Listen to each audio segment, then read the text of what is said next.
friction is called as friction.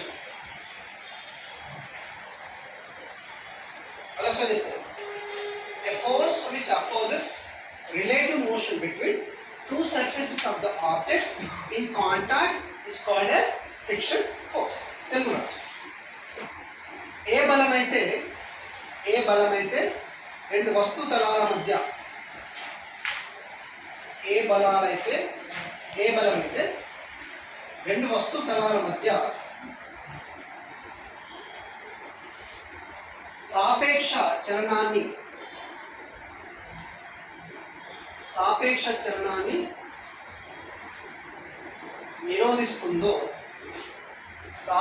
చలనాన్ని నిరోధిస్తుందో ఆ బలాన్ని ఘర్షణ బలం అంటారు.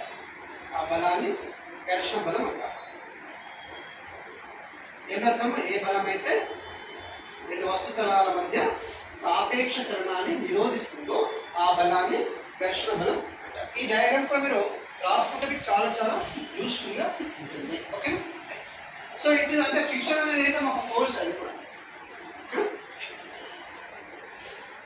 ఇక్కడ చూపిస్తాం టైప్స్ ఆఫ్ ఫ్రిక్షన్స్. మనం చూద్దాం టైప్స్ ఆఫ్ ఫ్రిక్షన్స్. ఘర్షణ రకాలు మామూలుగా ఎలా ఉంటాయి sir? Types of friction forces అంటారు. చూడండి ఘర్షణ రకాలు. సో ఇక్కడ మనం మామూలుగా ఒక వస్తువు ఉందమ్మా. ఒక తలం పైన ఉంది. దీనిపైన ఎలాంటి బలం పనిచేయట్లేదు అనుకుందాం. ఓకే, ఎలాంటి బలం పనిచేయకపోతే ఇది కదలదు, అంతే కదా? ఇది కదలదు అంటే ఘర్షణ అనేది ఇక్కడ ఎక్కువ ఉంటుంది. అంటే కదలట్లేదు అంటే ఏముంటుంది? ఆటోమేటికల్గా ఇక్కడ ఎక్స్టర్నల్ ఫోర్స్ అనేది లేదు, కానీ ఏముంటుందమ్మా? కంపల్సరీ ఘర్షణ బలం అనేది ఉంటుంది. ఫ్రిక్షన్ ఫోర్స్ అనేది ఉంది, కానీ ఎక్స్టర్నల్ ఫోర్స్ లేదు. ఆ వస్తువు కదులుతుందా? ఎప్పటికీ. దీన్ని ఏమంటారంటే స్టాటిక్ ఫ్రిక్షన్ అంటారు. ఏమంటుంది? Static friction. This is called static friction.